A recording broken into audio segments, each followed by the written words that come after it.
मैं संक्षिप्त में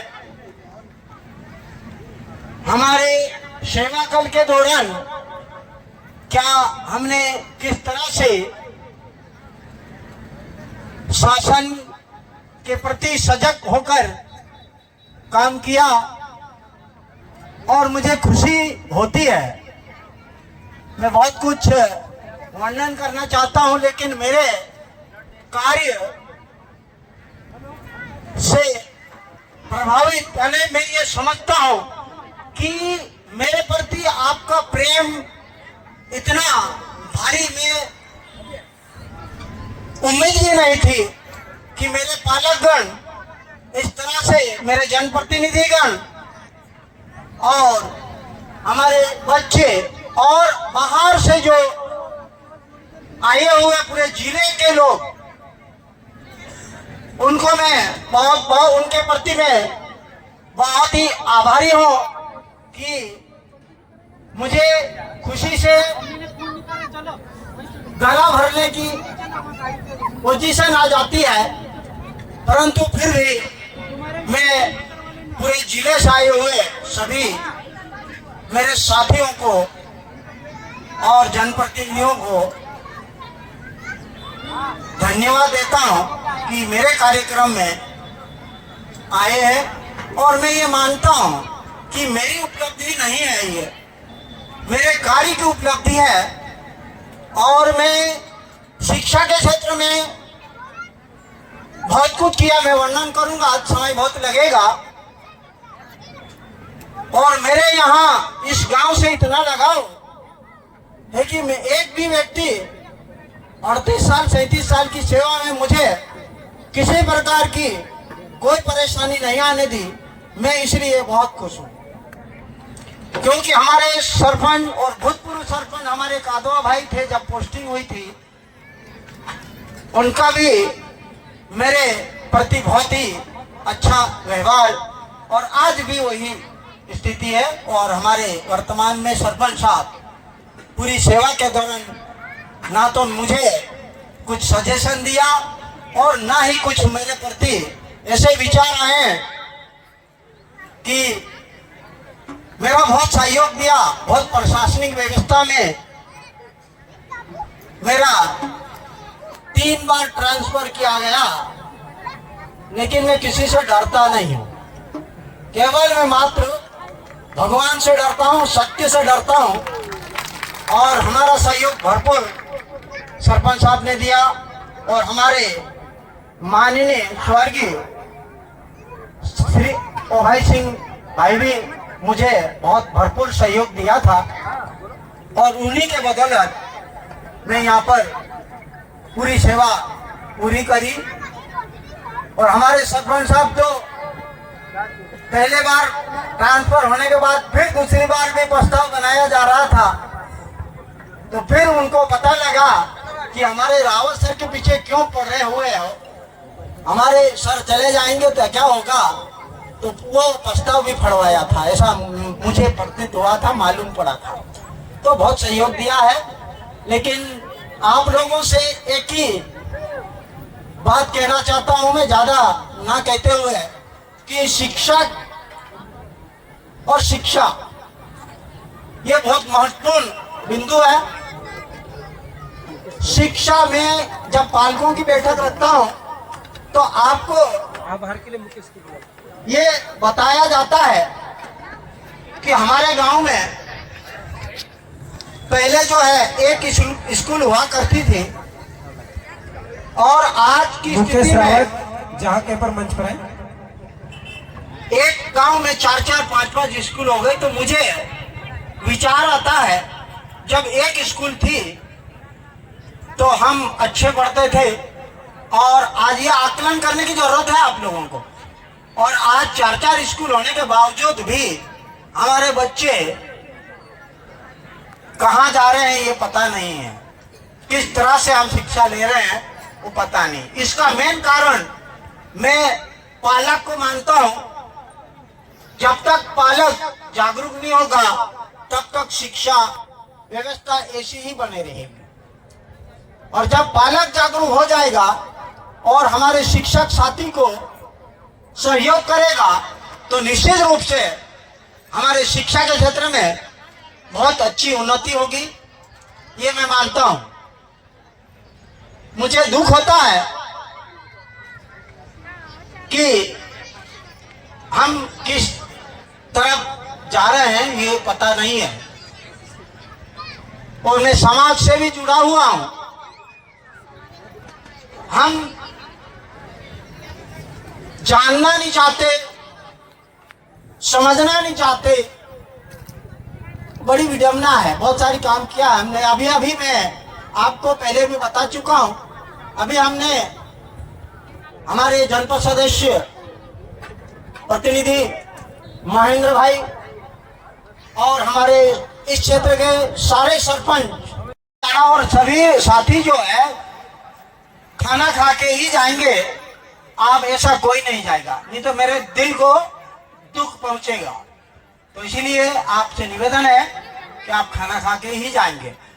तो हमने एक प्रयास किया इस क्षेत्र में, कई सालों से मैं ये अध्ययन कर रहा था कि हमारी बेटियां जो है मथुआर क्षेत्र है, आकड़िया, जलसिंधी, सकरजा, वाकनेर, दूधवी, छकना की माल, करजवानी,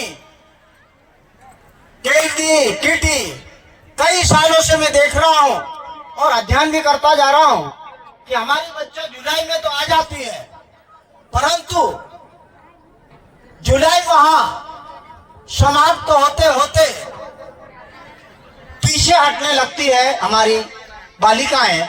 तो इसका कारण मैंने खोजा, ढूंढा, तो मेन कारण है हमारी बच्चों का, वो कारण है डर। डर कैसा डर हो सकता हमने देखा नहीं, और बच्चा हमारी जब कोई व्यक्ति छेड़छाड़ करता है तो हमको भी नहीं बताती है और माता पिता को भी नहीं बताती, और घर पे चली जाती है और कहती है कि मुझे नहीं पढ़ना। तो समय यह अध्ययन किया, वास्तव में दूर दराज की बच्चा बहुत कम, 1 या 2 लड़कियां सक्सेस हो पाती है, बाकी सब पढ़ाई छोड़ देती है। इसी के परिप्रेक्ष्य में हमने एक आवेदन भी बनाया, कई बार सांसद, विधायक, मुख्यमंत्री को भी हमने प्रस्तुत किया हमारे जनपद सदस्य द्वारा, परंतु आज तक उसका जवाब नहीं आया। लेकिन हमारे कैबिनेट मंत्री होते तो निश्चित रूप से मैं उनसे आग्रह करता कि हमारे बालिका छात्रावास कक्षा 9वीं से 12वीं तक आप केवल हमको स्वीकृति दे, हमारे पास पर्याप्त भवन है तो हम कर लेंगे। लेकिन पिछले साल से ही हम लगे हुए और ये करवाऊंगा मैं, निश्चित रूप से हमारी बालिकाओं के लिए पीछा नहीं छोड़ूंगा मैं, और ये छात्रावास निश्चित रूप से बखतगढ़ में करवाऊंगा। आपका सहयोग चाहिए, जनप्रतिनिधि का सहयोग चाहिए, सरपंच का सहयोग चाहिए। शिक्षा के क्षेत्र में हमको आगे बढ़ना है तो ये काम करना पड़ेगा, और मैं हमेशा लगा रहूंगा, शिक्षा के क्षेत्र में काम करता रहूंगा। और बहुत सारी बातें हैं, परंतु समय अभाव है, और अभी शायद खाना चालू है और अभी खा के हम अब आगे जो संचालक महोदय क्या करते हैं ये मुझे नहीं मालूम, लेकिन हम अगली रणनीति जो है हमारे संचालन करने वाले व्यक्ति बताएंगे।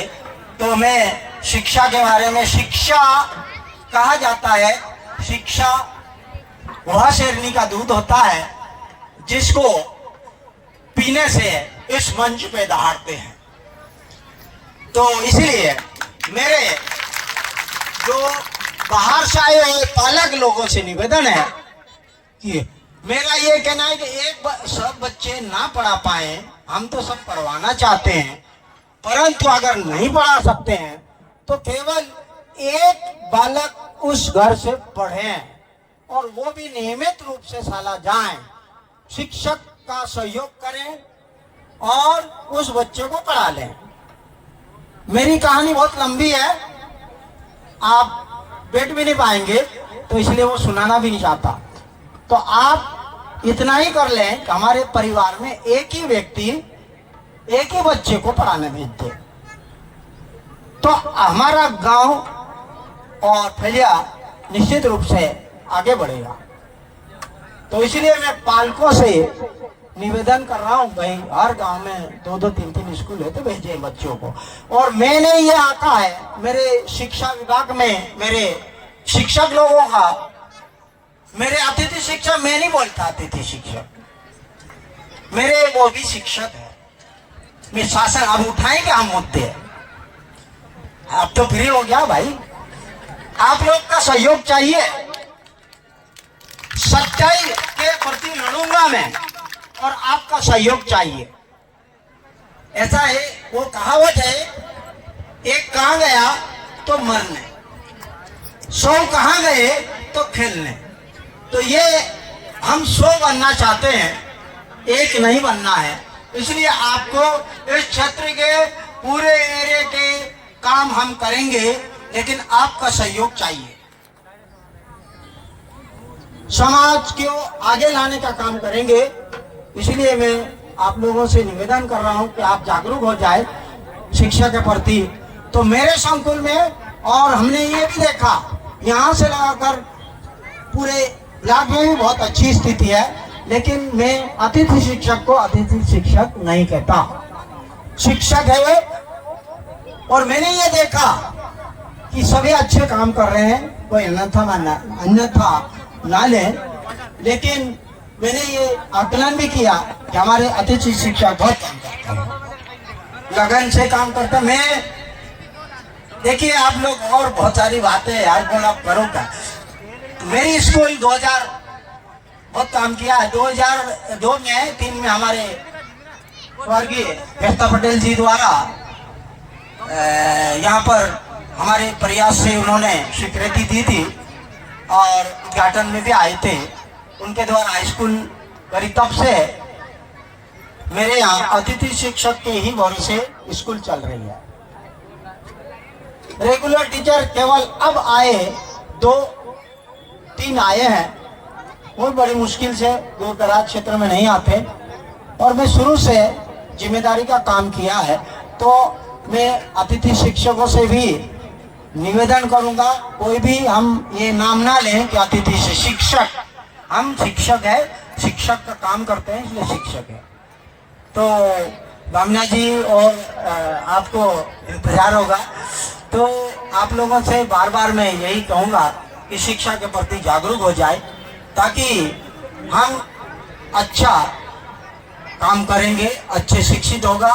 तो देखिए मेरे परिवार को देख, मेरा भगवान खिरवाड़ा के थे, वही मुझे नौकरी दी थी और आज भी उन्हें नमन है, स्वर्गीय गणपत जी भाई को नमन करते हुए वही मुझे ये नौकरी देने आए थे साक्षात भगवान के रूप में, और उनको मैं आज भी दिल से मानता हूँ। मालिक ने नहीं रखा, बैठे रहते, लेकिन बीमारियां ऐसी हो जाती है तो वो भी गुजर गए, तो उनका ही मुझ पर आशीर्वाद है।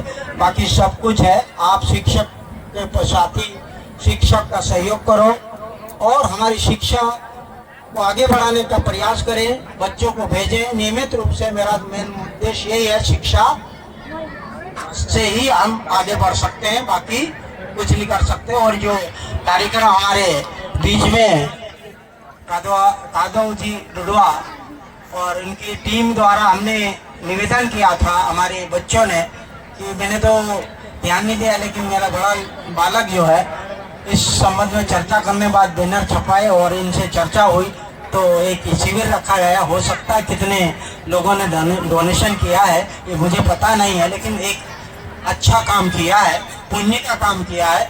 इसलिए मैं अब अपने वाणी को यही विराम देता हूँ और सभी भाई बहन, शिक्षक, जनप्रतिनिधि सभी आप भोजन ग्रहण करके ही जाएंगे।